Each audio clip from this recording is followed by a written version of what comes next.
Welcome, Warriors. Yeah. We are so excited to share this episode with you today. Yes. When we tell you that you are going to absolutely love our guest, I am not even I'm not joking. I mean, I'm never really joking about that, but this episode, this guest is just going to fill your cup, lighten your mood. It's going to be just like soul invasion, but like the joy kind. Energizing. It's going to energize you up. Listen to this episode instead of drinking a cup of coffee. There Make you go. Get too energized if you do both.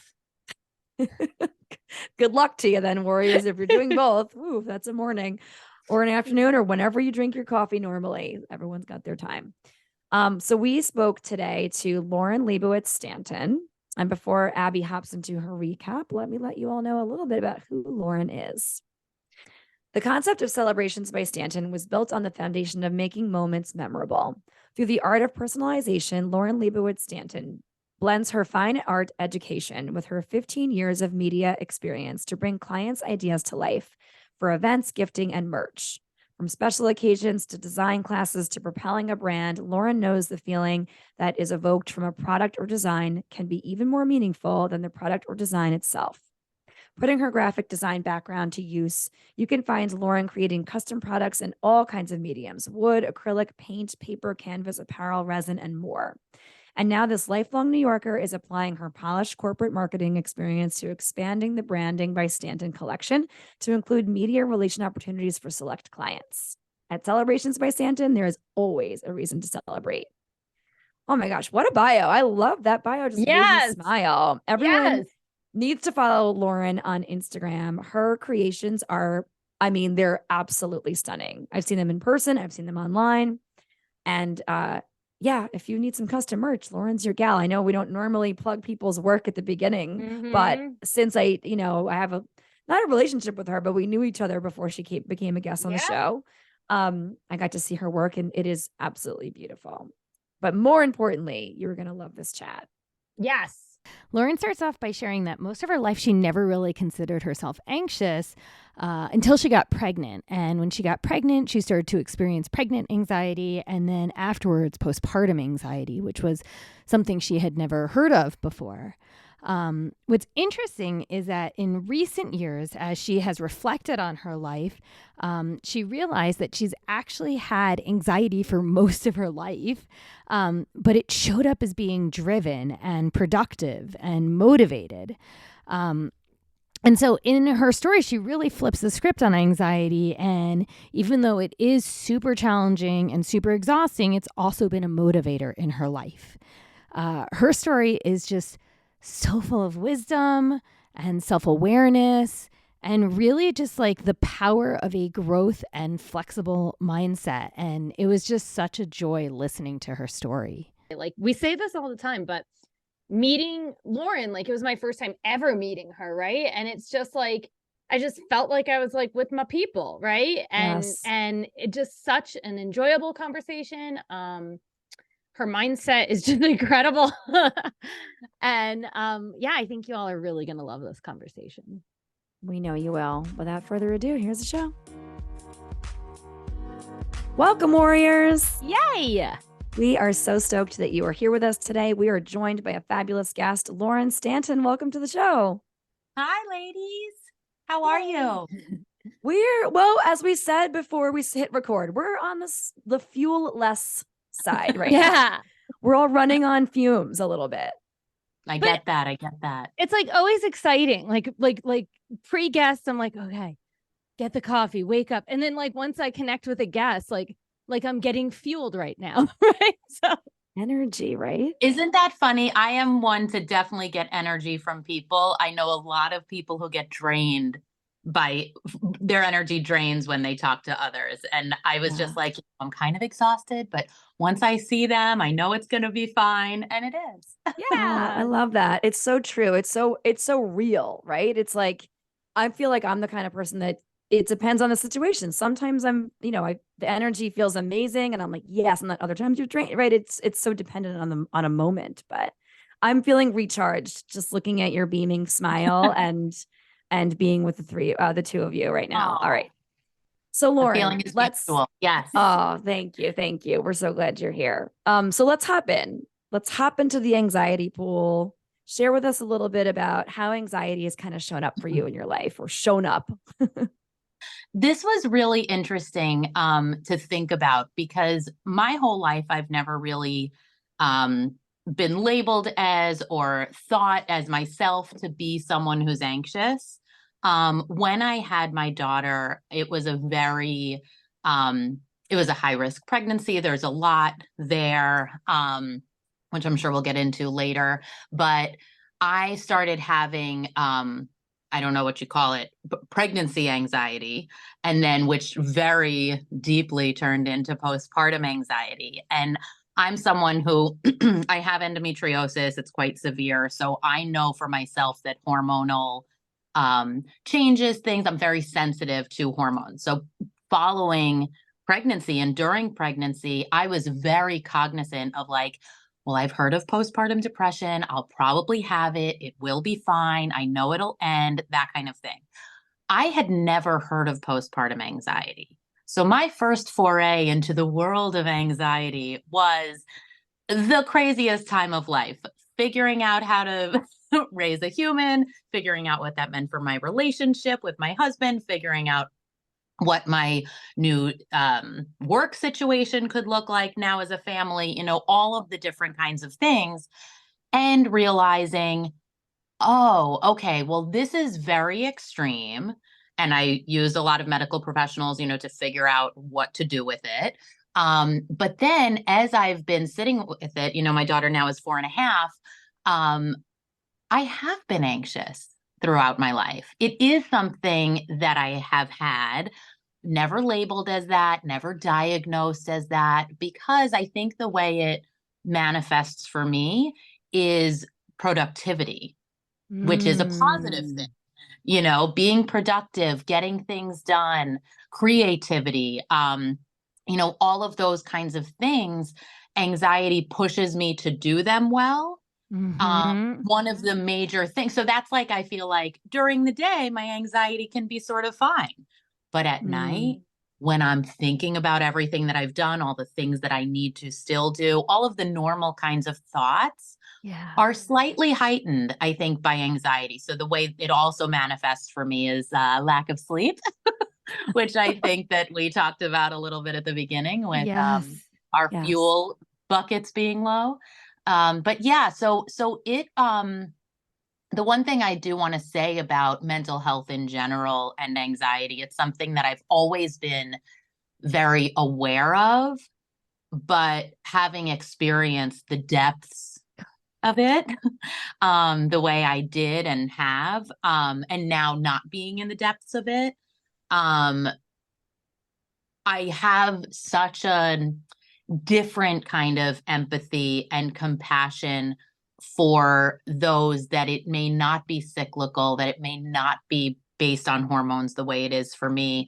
And it's something that everyone has to manage that has something like that, like has any kind of mental health situation. Everyone has to deal with it in the way they have to deal with it. And I think one thing that I've learned very much about it is that it is there and you are always managing it, because mine is very linked to hormones. I have figured out my hormone therapy that's working right now. And I say that very purposefully because it may not always work. I'm the age that I am. Menopause probably isn't too far off, kind of thing. So again, it will change. It was different when I was 16. It was different when I was in my 20s. It was different, so it's always there. And there's a lot of different ways to manage it. And there's a lot of ways that it can be mismanaged as well. And I feel like in different chunks of my experience, it was like, oh, this feels better, but I still don't feel like myself. And so now finally, now it's September, since last September, I've been on a path that I feel like myself again. Wow. And that's a long time. Yes. Yeah. It was a long time of trying to figure it out. And now that I know that it was like, oh, this is better. I'm better. But I'm like, but I'm still crying almost every day. I still need to lay down a lot. Like this does not feel normal, so really pushing through that and searching for help and being your own advocate, which I know a lot of people say, but truly, and I'm not the most patient person, which is also part of my anxiety. So I feel like I'm like, okay, well, it's not working yet. What's the next option? Kind of thing. And so trying to be a little bit different now, knowing that it's actually a thing. Yeah. Does that kind of answer? Yeah, totally. Like, you want to say something, Margot? No, I just wanted to I'm just sending twinkles right now. I felt very unsurprisingly, because I'm an emotional person, but surprisingly, I felt kind of emotional while you were talking, especially towards the tail end. I'm not really sure why. It was something in what you said about that anxiety's always been there and that we're always coping with it. Yeah. And like the fact that you didn't identify as someone that had anxiety until like recently, kind of, right? Like in the last years of your life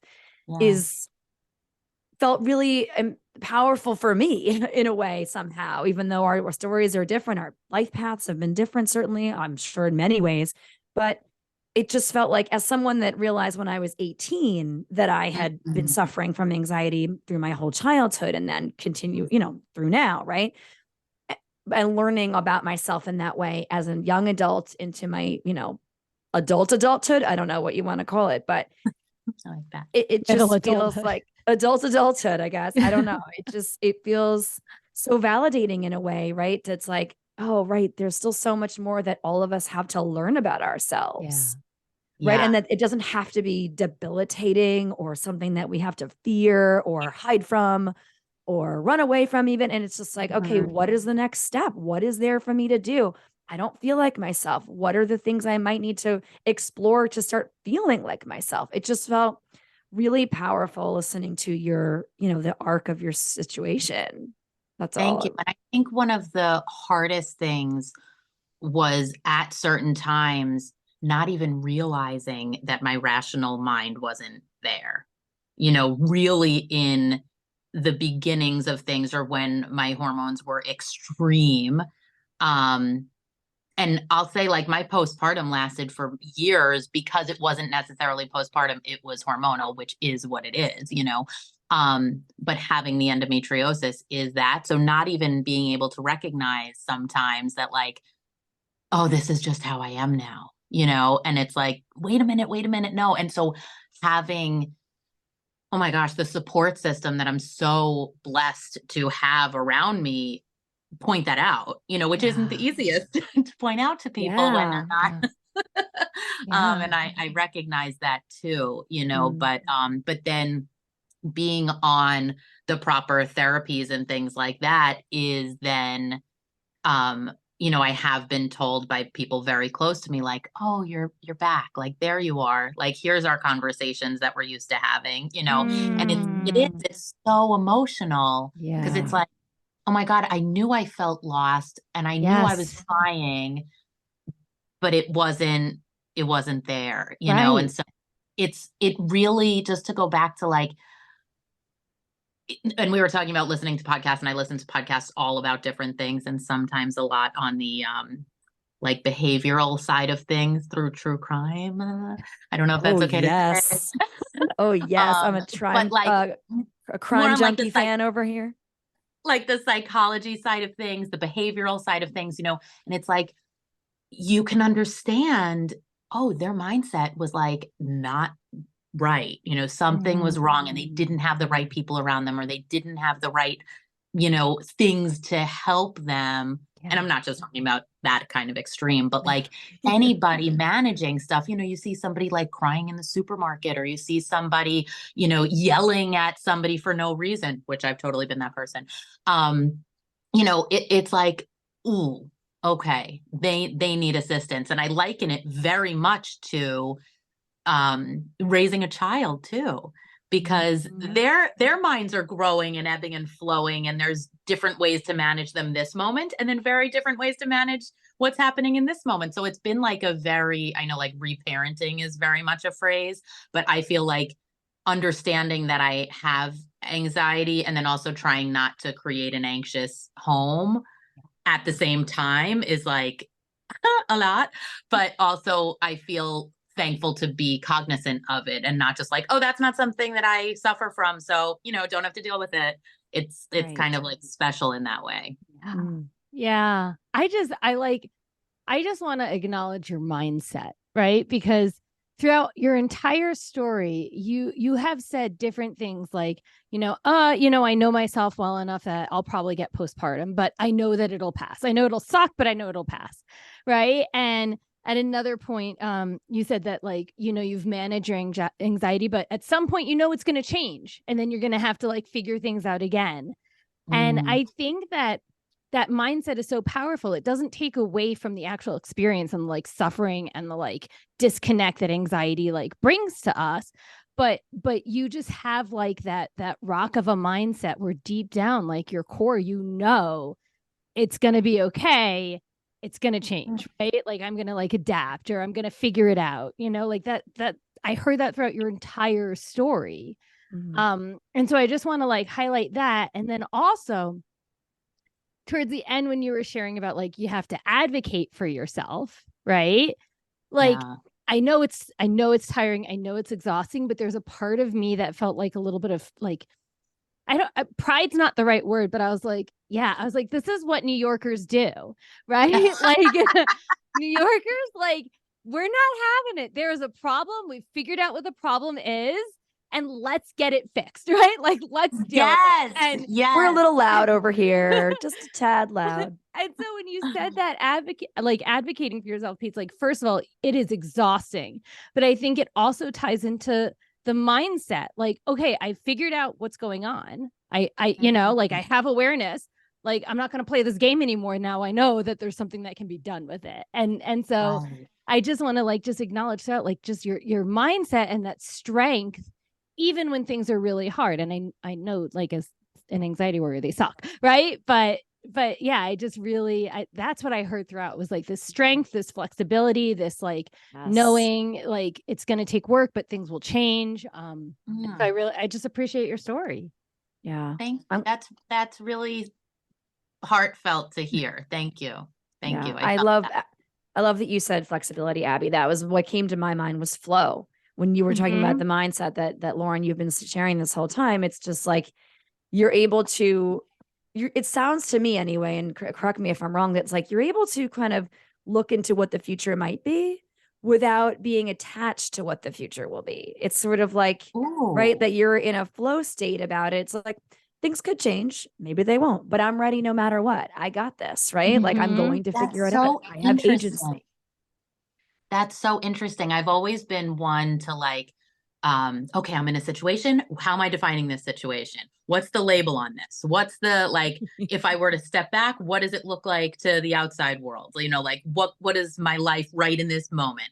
And sometimes that's exhausting. Yeah. But it's just my natural brain of okay, I'm working on this little tiny thing, but what does it look like all the way around, And I think that speaks to what you guys are saying is that things are constantly changing. And I've never been one to it's interesting because I like change and I embrace it, but not always, and I think just that understanding is very much oh, this feels uncomfortable.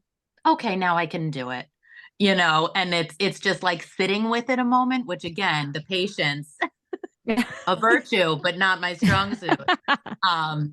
But I've been really working on that. And it's kind of fun to realize and how lucky we are. Life is really long, so there is the time, if you can structure it to feel like you have time, to work on things, and everything doesn't have to be done today or in this moment. Right. And that's I'm so not that, but I am trying to be that.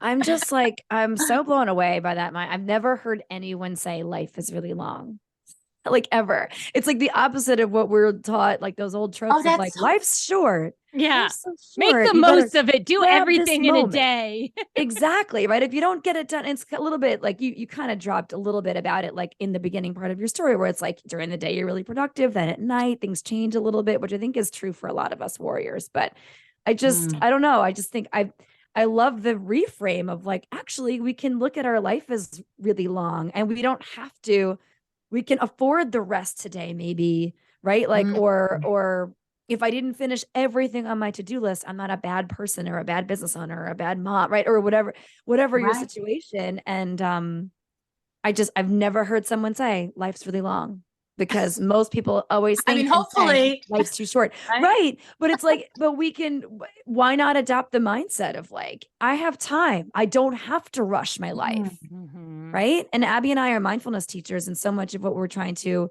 remember for ourselves and teach the, kids and grownups that grace our spaces, is that right now is your life, right? Like this moment is your life. And that can sometimes be overwhelming for folks to hear, especially for kids. It's like, oh, well, if right now is my life, what I should be doing all the things in it right now.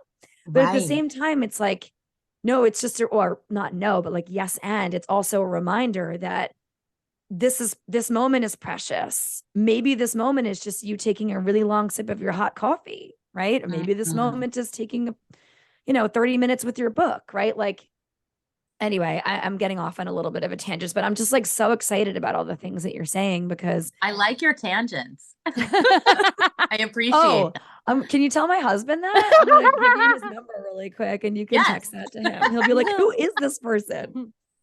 Anyway, so you've touched on it a little bit, but did you want to add anything more about like the ways that anxiety kind of manifests itself in your mind and body? Or your behaviors? Like you shared so much already, but like, do you feel like there's anything that you experience, right, in your physical body, in your mind, in your behaviors that you haven't shared? So that's really interesting. And as you're talking, I'm realizing I'm picking at my nail. So definitely that. But then I read somewhere, and a friend of mine sent this to me a few years ago, that it was like some kind of meme or image or something. And it said, the most productive people have like chopped up nails. I won't say chewed up, but like picked or this. And they are the most creative. And and I was like, I don't care what the study is. I don't care if there's a study behind it. Yeah, I agree. Yes, me too. I don't need to read the study. I agree. It might not even be a study, but I'm like, yep, all the good things about having short nails, that's me. Yes. And my nail tech sister would be like, oh, you're a lunatic, because she has all perfectly coiffed and gemmed up nails all the time, which I would love to do, but it's not my lifestyle right now. No. But yeah, definitely in that, something I've realized that I need to feel good is moving. And when you were talking about flow, I was like, oh, well, yoga teacher, of course, flow. But, like actually moving. And I feel like in certain times where it just kept coming to me to be kind to yourself, be gentler to yourself, be this. That is not my first reaction to myself. I enjoy like the sweat of moving, the hardness, the pushing yourself. I really try to enjoy the walking and the yoga and the things that I know are good. I need to do them in like sporadically, as opposed to that's my everyday, because I feel like my energy needs to get out in the morning. And that helps me, like, I don't know, like if I stay in the house, when I first get up, and even if I'm busy and moving and doing and whatever, the moment I get outside, I just have a better outlook on the rest of the day. And I can kind of like piece together what I want it to look like. And it just feels better. And then I know that I've moved that day, and so I don't know if that's how it manifests, but that's sort of how I manage it in that sort of way on the daily. I mean, I hope you can hear the intention behind what I'm about to say. So I used to have that kind of anxiety that like, I was like, the way I hear it is like restless in my body, that I had to move and I had to do. And hearing you talk about it, I'm like, oh, I miss that anxiety. Like the anxiety I have now is like, let's sleep all day. Right. Like, it's like that anxiety, like that is a very different version. And so I know it can be so exhausting. And I remember like in my 20s and in, half of my 30s, like the go, like it fueled me. Right. And so hearing you talk about it, I'm like, oh, I can so relate. And then there was a part of me that's like, oh, I miss that anxiety. Like, well, it's so, I completely understand the way you're throwing that down, because what I've done is like kind of done like a combination. Because when I was working in the city for 15 years and commuting like a lunatic and also living there and all of this, and it was just like, oh, well, if you leave before 8 p.m., it's like, well, you barely work today. And then let's go out and have drinks and let's do this and then get up and exercise and blah, blah, blah. And you miss the spin class at 5 a.m. And I'm like, how is anybody supposed to survive like that? Yeah, not that. I don't miss that anxiety, not that one. And then I went into like, okay, well, you don't have to move every day. You can do this, you can rest. And like that didn't feel right either. Yeah. And now I'm sort of in this like combo platter, I'll say, where like sometimes I wake up and it's 4:30 and I'm like, okay, well, it's still dark out. So maybe I'll get some work done before I up and I'll clean the bathroom and then I'll work and then I'll get outside and then I'll have a nice relaxing day. And it's like, okay.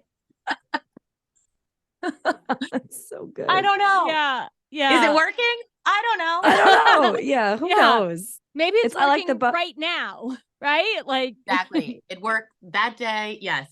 Fine.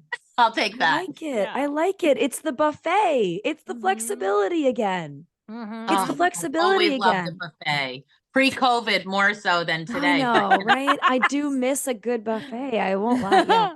But it's like I love the fact that you're able to sort of just, it's just great to be balanced, right?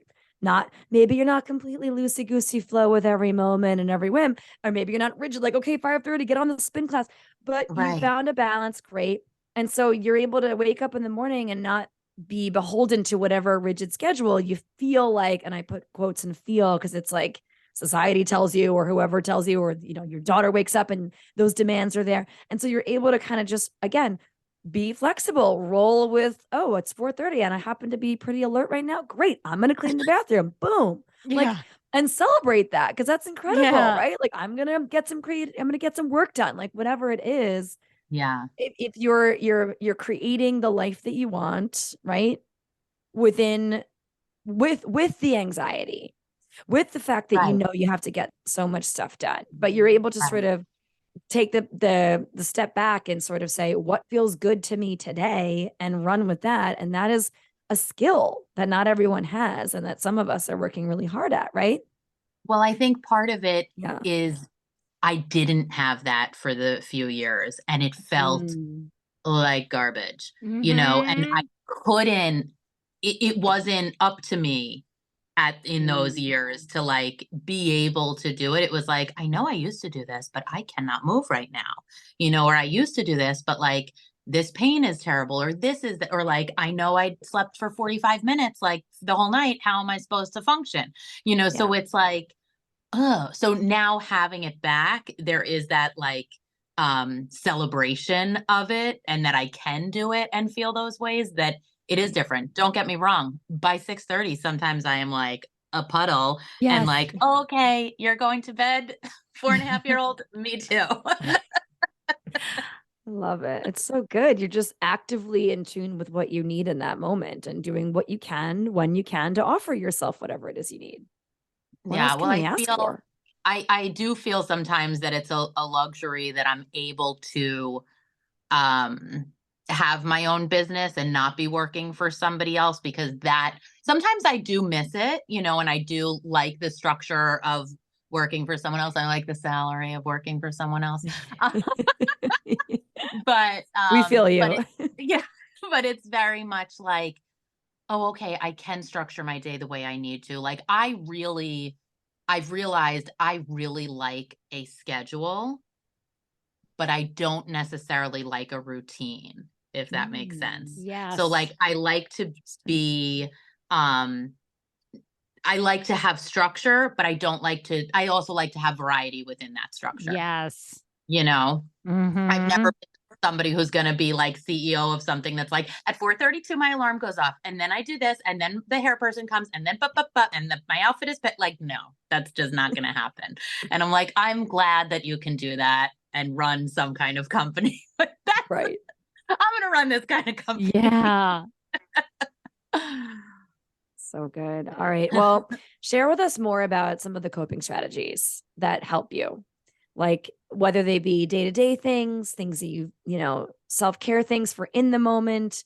If you have a big event coming up or a specific thing that you've got to work on, like, and so maybe not that you're preemptive, like, I know I'm going to be stressed out about that thing, but like, what are the ways that you practice supporting yourself through your anxiety? Oh, I love that question.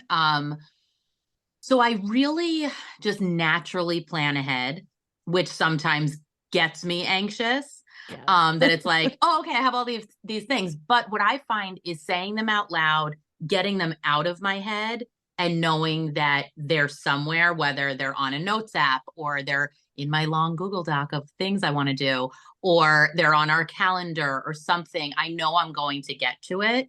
And then I'm not constantly thinking about it. For a while I was journaling. That to me, like, I really enjoy writing.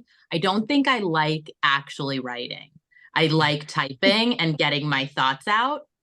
So I've started doing that a little bit. I think exercise is a main way that I cope, like to just get myself set. One thing that I focused a lot on, especially with the endometriosis before I was diagnosed with it, it took 7.5 years to get diagnosed, was changing my diet, like not dieting, but like what I'm eating, and so I try to stay within parameters with that. Not as good at that as I'd like to be. But like also giving myself leeway of like, okay, it is okay to just relax and have something like comfortingly delicious and just do that. I think talking about what's on my mind really helps. And something that actually I realized was that I love small talk. I love it. So during the pandemic, when I was, when we were all very isolated, and then when we could actually like go out, I would like chit chat with a neighbor about nothing and come back and be like, woo, that was a good day. Yes. Wait, okay. How do you define small talk? I need to hear more about small talk for you. Really, it could be nothing. Yeah. Like I just like saying something kind to the grocery store person, talking to the mail person, like just being like, oh, isn't like, not that I'll ever really talk about the weather because I'm not interested in it, but it's like, oh, sorry, is that a thing? No. Like, just saying something like, oh my God, I had to like put the sprinkler on this morning, and it was, like something like doesn't matter at all. And when I don't have that, like just human interaction, it's like, I'm such a better person when I have human interaction. Do you know that there's been like studies about that like I've read articles about how just interacting with strangers like on a daily basis, just like getting your coffee, going to the grocery store, like there's been studies around how it like changes people's mental health or impacts their mood for the better. Like there's I get that. Yep. I totally get that. And I'll say one of the podcasts I listen to is, can I say things on this? Okay. Sure. Is Bitch Sesh. It's like recapping the housewives and stuff. And so it's like pop culture and this and that, but it's by two comedy writers. And one of them is writing a book about the art of small talk. And I was like, she had like a whole episode about this, like, oh, this is like a real thing. And I was like, this was months ago. And I was like, yes, that. And I think that's why I like, I don't call it this, but like, I like networking. I like knowing people where I go.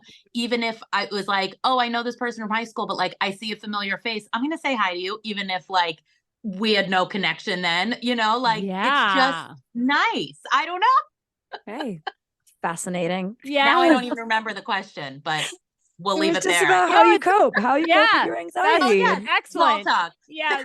I love Fascinating. Abby and I had a whole episode dedicated to how we struggle with small talk because of the way we define small talk. Right. Oh, right. So like, define it. I mean, it's for me, It's talking about the weather. It's Right. it's talking about things that don't have a lot of emotional substance. Yeah. And while they help me with, like, say at the beginning of my class, right? It's a very benign, talking about the weather is a benign conversation starter. It's a safe space. But when, depending on the event, like most of that episode is like depending on an event or who you're with, or right. So like when you're talking to your male person, you're not going to go oversharing into like your life story necessarily, right? I'm sure they don't have time for that, and probably neither do you. But like it was more about the discomfort of small talk when you're like trying to be intentional with people, and not when you're just like having those stranger to stranger interactions, right? In passing, that's totally different. Yeah. So I very much value what you're saying about like that kind of small talk being a coping strategy or being helpful and supportive, because I could get my way around that. That makes sense to me. Yeah, I feel that. The way I think about it, actually, now that we're like drilling into it, is really that it switches what I'm thinking about.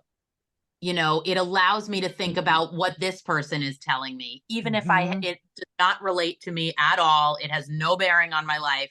I'm like, oh my gosh, you got stuck in traffic. Woo! Now I'm thinking about your traffic, you know, and now I'm like not thinking about all of the other things that like are clogging up my mind. It's like, it's just like a quick reset. And then it allows me to be like, oh, all right, this is what I have to do today. At least I'm not stuck in traffic. Yeah, it's the perspective shift. It's brilliant. It really is brilliant. I never would have thought of that as like a tool for support. Yeah, like, so funny because small talk with a stranger. I'm gonna go. So next time I'm having a hard moment, I'm gonna run outside and find someone walking their dog or something, and be like, "Hi, chat with me for 10 seconds." How about this rain? Just say that. Did you see that guy's graph? It's quite green. You know, but it's so funny. You were talking about your husband maybe not appreciating your tangents as much as other people might. My husband has no want for small talk. He's like, you're going to talk to this person, aren't you? You're going to say something. Like the one time randomly that I don't say something to someone that's in our path, he's like, what happened? Are you okay? Feeling okay? Yeah. Oh my gosh, it's so good. I love it. All right. So funny. Yeah. If you were to describe your relationship to anxiety these days, how would you describe it? Like, say in a word or a phrase, like, is it complicated? What would be this Facebook status for your relationship to anxiety? Ooh. We're together. I forgot that one was an option. I haven't been on Facebook since 2018. I don't even know if that one an option. But I liked that way to frame it, because it made me think of how I would really, because it's like, I don't want it. Sometimes it's really great. You know, it helps me be who I am. But I would like to sleep. Yes. I would like to relax. I'd like to sit down. You know, I'm not a big like relaxer. But what I do is I plop. You know, like when I am done, I just need to plop. But I'm not going to like sit and relax. And I realized that I would like my daughter to be able to relax. So I try to give us relax time. She's also on the go. So, but yeah, it's something that it's so interesting. Actually, I'm glad that I thought of this, because when you're asking me that, and like when we first talked about me being, you know, talking to you guys on the podcast, and I was like, for like a very heavy, what's the right word? Saturated amount of time, anxiety was my thing, you know, like that was what I was managing and trying to figure out. And it was also a little new to me in that way. And then when I was like, oh, I do actually have a lot to talk about on this topic. But then like, you know, and then we scheduled it for a little bit of time out, and then it came back, and I was like, oh, do I even have enough to talk about? Like maybe, you know, I'm kind of managing it. But then I realized like, oh no, I just like exploded because there's too much in my head. You know what I mean? So I'm like, so that's why I say we're together. You know, I'm not thrilled about it, but we're together. So good. Brilliant. I love it. If you could do an official breakup, you would. Oh, but 100. Since you're together, you're just accepting the relationship. Right. Accept it. You're managing. You're managing. It's like, distant relatives that you have to deal with. Yep.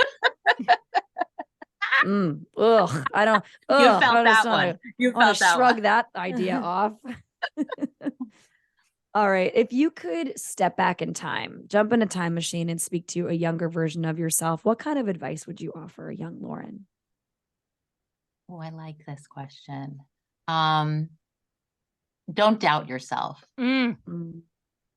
And I can think of it in so many different ways. When you're saying younger, like I'm thinking back, like elementary school, there was this program that was like, I forget what it was called, but it was like a program where if you think like in a gifted way, you're in this program. And it was very like exclusive and whatever. And like, I didn't get into it for like the first year or two. And that sat with me. And I was like, meanwhile, then like fast forwarding, I'm like, oh, I think very creatively, but I didn't think creatively in the way they defined it. Yeah. And it was like, I judged myself about it when I was like 7, Oh, And so it's like yeah. ridiculous. And then I think about it, in like high school when you're dealing with whatever kind of, mean girly kind of stuff that naturally happens, like just keep doing your thing. Like, you know who you are, you know what feels right. And I think that's really the thing. When something feels off, it doesn't work, and I think now as an adult, the things are bigger, the decisions are bigger. Like you're living your regular life. So you don't have to worry about like, oh, that person's mean to me. Like I don't surround myself with mean people. You know what I mean? So like that's not a thing anymore, but it is like, oh, I made this decision and I probably like took on too much or didn't do this. And then like I'm thinking about it so much. And when I realize that's happening, I'm like, okay, just do what you think is the right thing and don't doubt it. And I still need to tell myself that, like I could tell my yesterday self that. And that would be I helpful. can take it too. Like it's that doubt is nuts. And the way it creeps up can be so subtle sometimes, right? Like that light, like over analyzing, that light questioning, that, like I so feel that when you say it. It's like, yes. Don't doubt yourself. I like that question though, and I think a lot right now, there's a lot of conversation around like, what would you tell your future self? And I hope it's the same thing too, just be you, keep doing it. Cause right now, whatever you're doing is also the right thing to get you there kind of thing. Ooh, so good. Love it.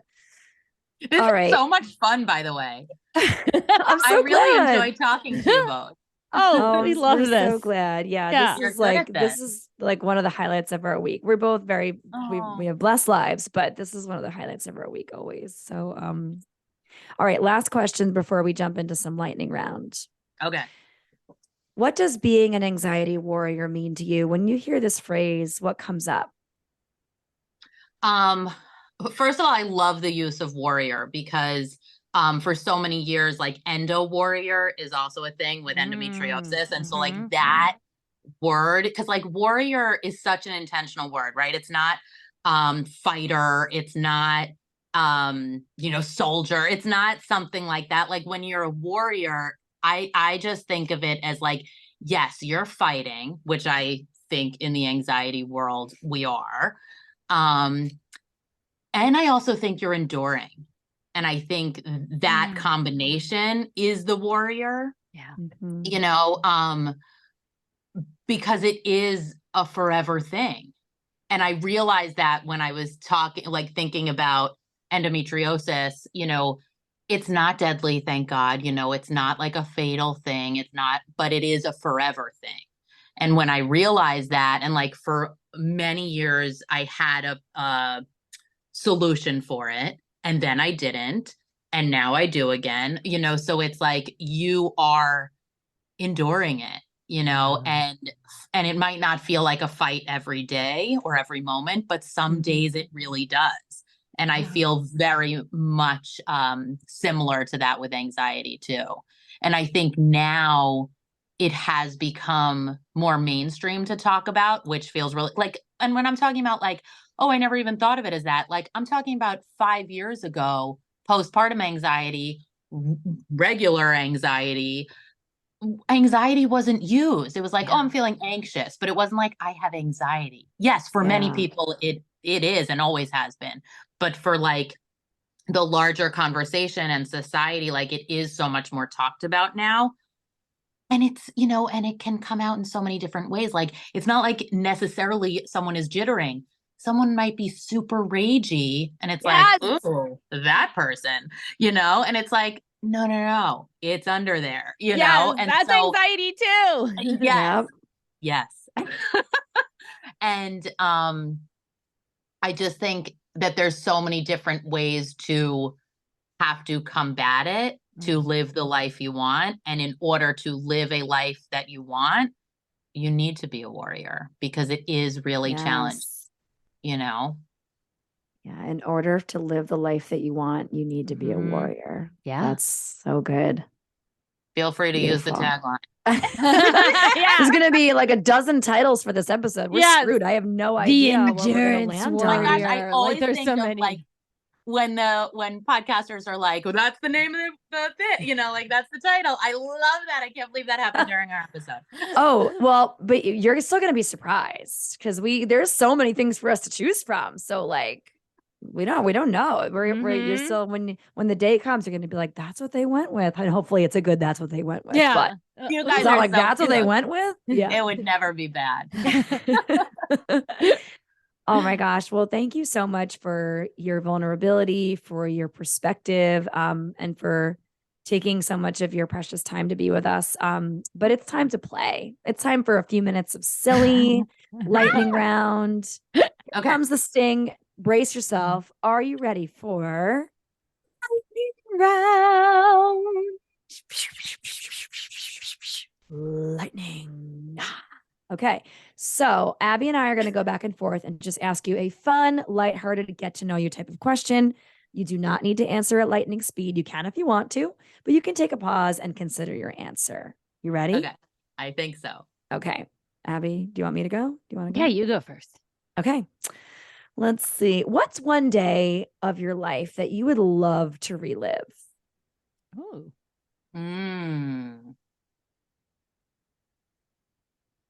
I think my wedding day. That's like so tacky, but I was so in the moment that day and so about like, talk about planning. Woo, we planned. I planned, and it worked. And it just felt so special to be in the room of like everyone that loves us and, really feel together. Obviously Jocelyn was missing because she didn't exist yet, but it was such an amazing day. And just like felt like so together. It was cool. That's great. Oh, amazing.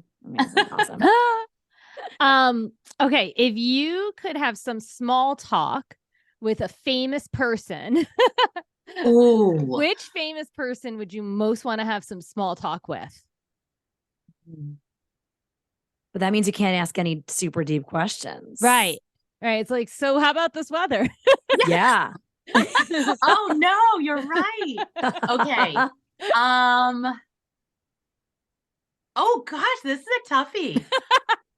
I think it would probably be so cheesy, but Casey Rose Wilson, who is the host of one of my one of the bitch sesh that I was just talking about, but she was also in my favorite show called Happy Endings that was on ABC when I worked at ABC. Oh my gosh. I feel like we've been like doing the same thing, but not at all because she's been very successful.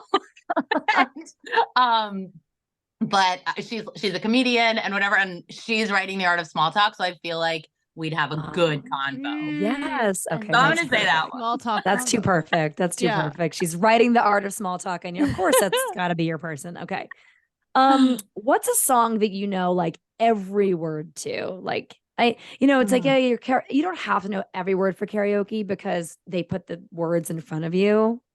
But like without the words in front of you, what's a song that you just know backwards and forwards? Okay, so I have two answers, and this is tough because literally every time I sing any song, I'll like be like bopping around and then chime in with like saying the words, and they are always incorrect. Always. And my husband is like, why did you just chime in with that one? Like, you don't know it. Like, I don't know. But in college, I used to pretend that I'd be really good at battle rapping. I am not good at it. But now I can't think of the name of the song, but it's an Eminem and Snoop Dogg song that, like, that one I'm really good at. Oh, okay. You know every single word? Yeah, it's like 3 to the 1 to the 1 to the 3. And I'm not going to say the rest because it's dirty. But that one, and then one that I just love that always comes to mind that, like, I'll sing whatever is Brandy Carlisle's The Story. Oh my God. Love her. I love her. I love her so much. And so that one I can pretty much get through the whole one. But like, you brought up Yes and before. Sorry, I know this is lightning round, but that reminds me of like the Upright Citizens Brigade. You know how they're always like yes and this. And I went to one of those classes one time and they have you like pop into the middle with like, sing any song. And I was like, I don't know any songs. I don't know what, I've never heard music before. Like, I don't know a word of anything. It was like, I can't think of any songs. Whoa. That's when you're put on the like spot. Favorite games is Hotspot, right? Where you're just like tapping each other out, singing songs. Yes. I always, anytime I've taken improv class, I'm like, come on, give us that game. Give us that game. Cause I feel I'm impressed by you then. Because I'm like, I can't think of a nursery rhyme. I don't know happy birthday. I don't know anything. You can even say like happy birthday or twinkle twinkle or whatever. Yeah. When you're put on the spot, that's hard. Yeah, your brain just freezes up. Your body. Yeah, Abby's our resident improv queen over here. Good for you. And our very first two of us. Yeah, sure. Out of you and me. In our first episode, we gave lightning round to each other. This was years ago at this point, still during the pandemic, but and she was like, she gave me an improv question as one of them. And I was like, are you kidding me? Like, I guess I was like, I messed up. I decided to go into podcasting with an improv person. But thankfully,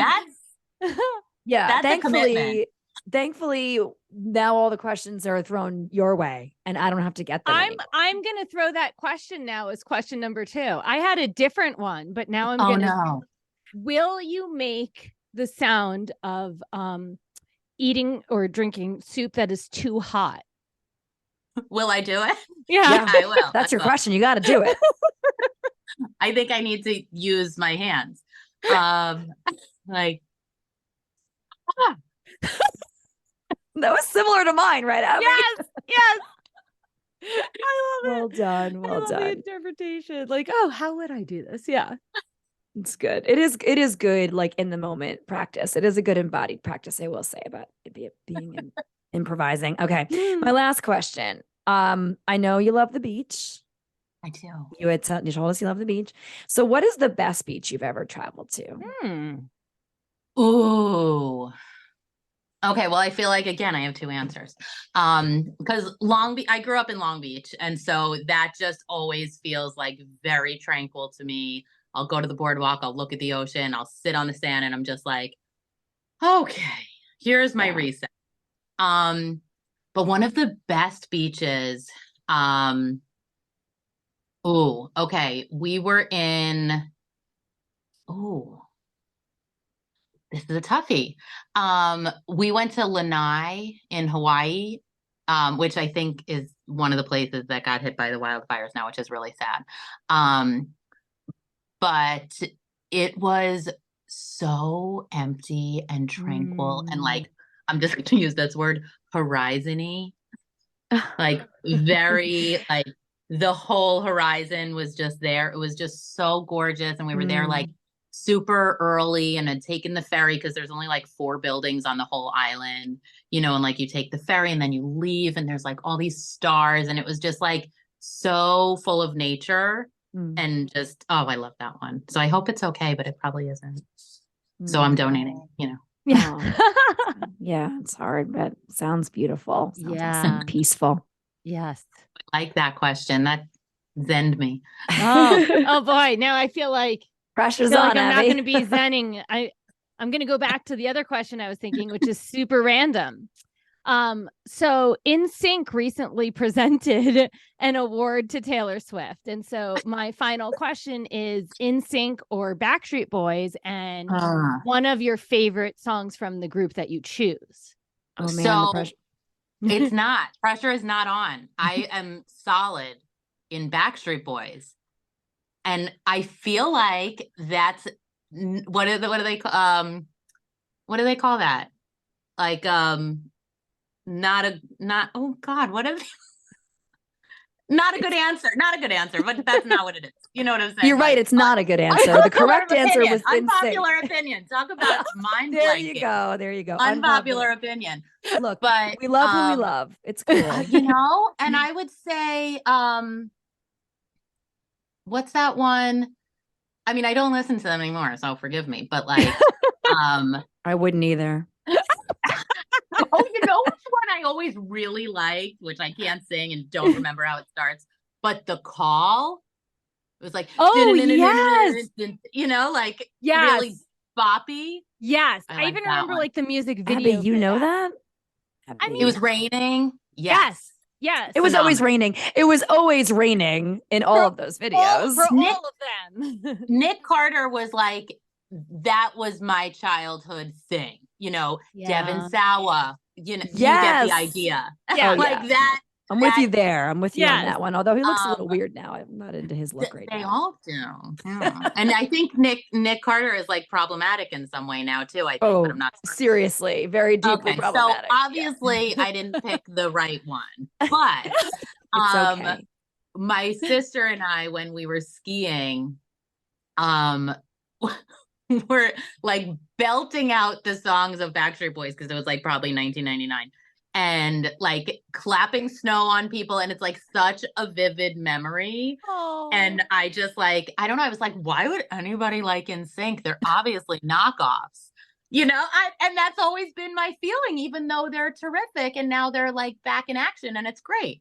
Yeah I mean all boy bands are knockoffs of former boy bands. Jackson 5, like we all pretend like boy bands began in the 1990s. It's really cute of us. Or do I love O-Town? I don't know. O-Town. I saw them live. I think I did too, actually. Yeah. Like they were part of some kind of, they were like part of a festival of like pop music, and they were just part of it, I think. Yeah. It wasn't like I didn't pay for O-Town. I didn't go see O-Town. I wouldn't fault you for that. I appreciate Although, if I really had to choose, do you guys remember Together? Yes. You plus me equals us. They were my favorite. It says you plus me equals us. Yeah, you got it. Some of the lines of that song are so ridiculous. Yeah. I can't. Oh my God. It's was like, you know, a charade of it, which made it so funny. I can't find my cat. Why does that line stick out in my head? Right? What is Anyway, we're gonna have to Google the song after we stop recording. I sing it to Dan. Dan will talk about math, and I'm like, I know my calculus. It was like, you know, like real into it. I loved Evan Farmer from Together, so I even remember his name and everything. See? He was a looker. He was a looker. Mm-hmm. Now that I'm in my late 30s, I can say looker, right? I know. Well, we're in our early 40s, so yeah, it's like now, they are now lookers. It's like kids these days. We're in like the kids these days phase of our life. But isn't NSYNC making a comeback, right? Well, we hope so. Although I don't know if I have enough money in my bank account to afford whatever it is it's going to cost to go see them. Seriously. They made a song. Together. They made a song, part of the Trolls movie. Yeah. Anyway, okay. Off on that tangent. All right. Thank you so much for playing with us for Lightning Round, and again for being with us this afternoon and sharing your heart and your story with us and our warriors. Before we let you go, and before we have you share with our listeners how they can connect with you, we like to ask all of our guests to share a win of the week, something big or small that happened. It doesn't have to be this week, just recently, that felt like a win. Okay. Well, just so I don't take too much time thinking, I think it happened today.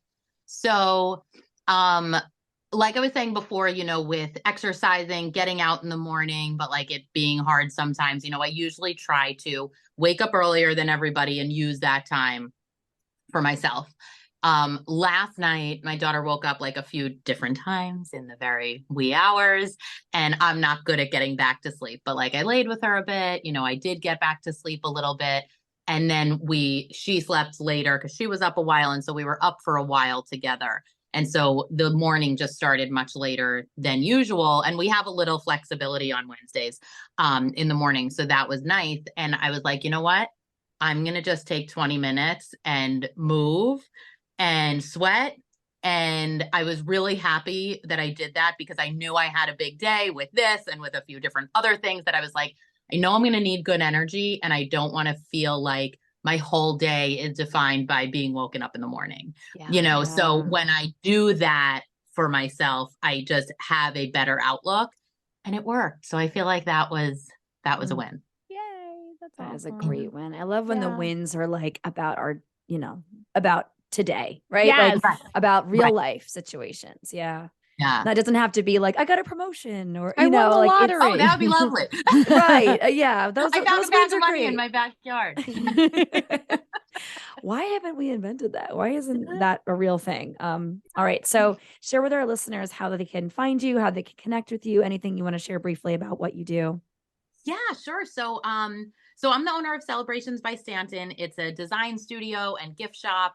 I do a lot of custom graphic design for events, one-off gifting and also for small businesses, which has been such a nice way of creating community and a lot of people who like to small talk. Here on Long Island, there's a lot of us. And and I'm pretty much everywhere that there is. I don't do a lot of TikTok. I actually use TikTok as like, oh, here's like, I don't create here. I'm just watching over here.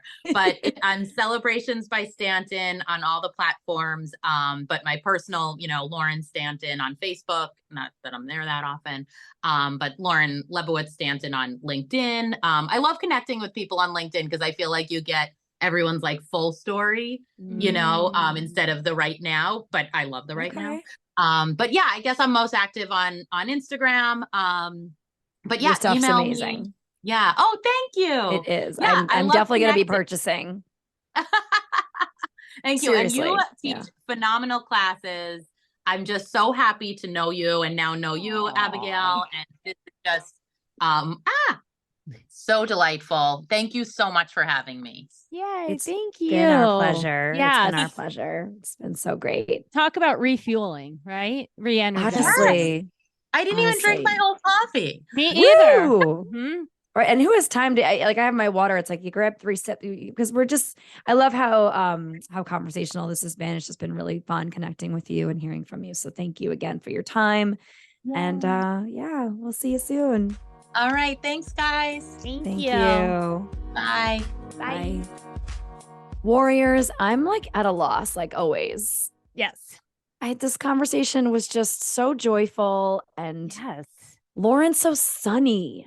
Yes. That's a great way to describe her. Yes. She's just so sunny. It's very inspiring to me whenever we talk to new warriors because I just feel like now that I'm thinking about her lovely face, like we all look so different, right? Mm-hmm. Anxiety lives within so many of us. And yet on our outsides, right? We have these beaming smiles, we have joy, we have lightness, and all of these things are true at the same time. It's like, it's just such I don't know. I don't really know what I want to say other than I really, really love this conversation with Lauren. Yes. I just feel so refreshed and lighthearted. Like I know we talked at the beginning of the episode about how tired we all were kind of running on empty. And I just truly feel so much more like alive after this chat. Yeah. It was like rejuvenating. It's when like connecting with other warriors, especially like when you don't, I feel like it goes either way when you know them and you don't know them that well, like no matter what, there's like this just heart-centered connection. And it's like, it's just uplifting. It's just energizing. And I definitely felt that way with connecting with Lauren. Like we could have done much longer. Right. So definitely for sure. And we know Lauren loves small talk. So it would have been deep and small at that point, I'm sure. Just could have kept going for hours longer. I think my first big takeaway is I love the way Lauren talks about evolving. Mm-hmm. She talked a lot throughout about knowing that things will change and being able to shift her mindset with it and being able to be flexible and go with the flow of things. And she talked about, liking a schedule, but not a routine. Right. And there were so many moments in this conversation, no matter what the question was or what how the conversation was steering, where I just felt like this fluidity in her energy. Right. And it's just such a gift in a way to be able to deal with anxiety, know you have it, accept that, but then know that you're able to get through it and move with the tides, right? Go. It's like, and our friend Lauren Chadoff always says, like, what you resist persists. And it sounds like this Lauren, our new Lauren Stanton, is able to really just roll with her life in such a beautiful way. And I'm just so inspired by that, the mindset, and like saying things like life is long. Like, yeah, man, I never, ever heard anyone say that. And I certainly never said that. Yeah. So that perspective shift is already massive for me. Right. So thank you, Lauren. Yeah, no, I definitely feel a very similar takeaway in the sense, like, you know, anxiety is super, super rough, right? And anxiety, like we talked about, like comes up in so many different ways, right? Sometimes it's like a motivator, sometimes it's a rager, right? But she has that like anchor in her, the way she told her story, and that anchor is like her mindset, right? And so that even in the chaos of the anxiety, it sounds like deep down she always has that anchor, like it's going to be okay, it's going to pass. But the other thing I really appreciated in listening to her story that connects to the mindset is just like she's super self-aware, right? Yes. Like she is so self-aware, and she was sharing how she considers things, like when she's sometimes thinking, she's able to like pull back and see the bigger picture, you know, and then think about other people's perspectives. And I just really appreciated that part, because like self-awareness, like not everyone's like born with, right? And some people work really hard to be self-aware, and some people aren't self-aware at all. And I just feel like that self-awareness piece just really shined through, and like her curiosity to her experience. Right. And so there's no judgment behind it. Yeah. So that was just, you know, that was my first takeaway. It's just like with a really like core mindset or anchor, or, you know, whatever language I want to use, like it's not saying that anxiety isn't still really rough, but I feel like because she is self-aware and she does understand herself, she's also able to like advocate for herself more versus someone that just is like flailing in their anxiety. Right. So I thought that was a really powerful piece throughout the entire story. Agreed. Yeah. I think, oh God, it's so hard to pick. My other big takeaway is I really enjoyed hearing about Lauren's ways of managing her anxiety, right? Her coping strategies. Obviously, I love hearing about, you know, how movement and being intentional about your movement, but also like, again, going back to that flow state, being like, oh, I have 20 minutes. I'm going to do something with my body. Right. And thinking about her future self, like, I know that I'm going to be grateful for this, you know, later today, because I'll have more energy from movement. So like, that just felt relatable to me. I felt like that's how I feel all the time. And I loved hearing about her relationship to small talk is so good. Again, thinking about how that one thing was relatable. And then she was like, I love small talk. And I was like, wait, what? Yes. Like, you hear like the break sound, like, wait a second, you like small talk. What? Tell me more about that. Like, it was fascinating to learn how that was able to be a reset for her. Like, you know, I feel like sometimes, I don't know, next time I'm in a small talky environment with like a total stranger, like when, you know, it's like, you don't have to invest. Right. I'm going to do my darndest to see if I can have it be a reset for my own mind. Because a lot of times when I wind up in a small talky conversation, I'm still thinking about A, I want to leave the conversation, and B, I'm thinking about all the millions of things I have to get done. And so what it sounds to me is like she's really intentional about being present with another person, total stranger, whatever, in a moment, just talking about nonsense, as she put it, which it's not nonsense. And I'm just thinking about too, like, she's so light and lovely. And so it's like, I'm imagining that if I'm her mail carrier or the guy, the grocery clerk, it's like, what a what a great moment in their day that she like cares and is stopping to chat with them and asking about the weather and how they're doing. It's like, maybe people are just saying thank you or just ignoring them altogether, you know? Yeah.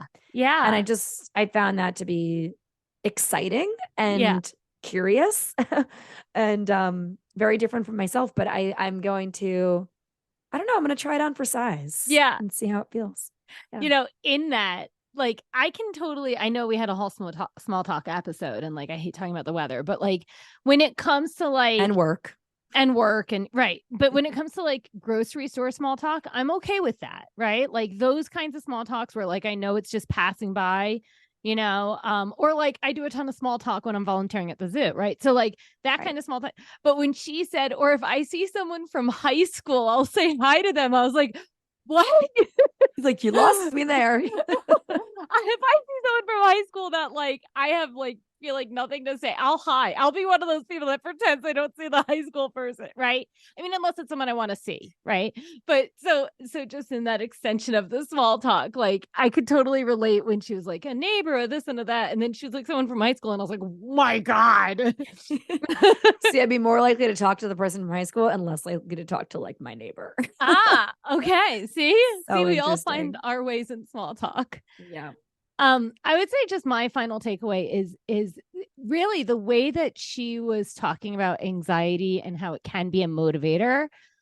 First of all, it reminded me of our conversation with Christina Iavelli, right? And it was just, for me, it was really amusing how I was like, okay, I know anxiety sucks, but also I kind of miss that anxiety, right? And the takeaway is like, yes, anxiety does suck, right? And it can be exhausting and it can be enraging and it can be depleting but also like it can be a motivator.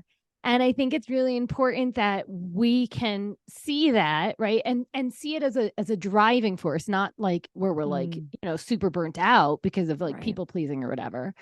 But it can be a way to support us to get stuff done. And I just really appreciated her sharing how at times in her life, you know, sometimes it led to burnout, but also sometimes it was a motivator to get stuff done. Yeah.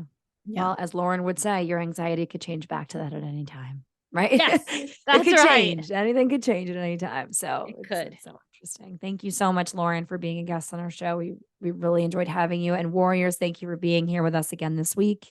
We love you so, so much.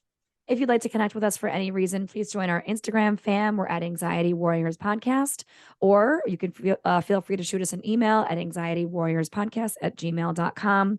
Shout out your wins of the week, share any topic ideas with us, or if you think you would be an amazing guest on our show, let's get you on the calendar. Let's help you tell your story here on our platform.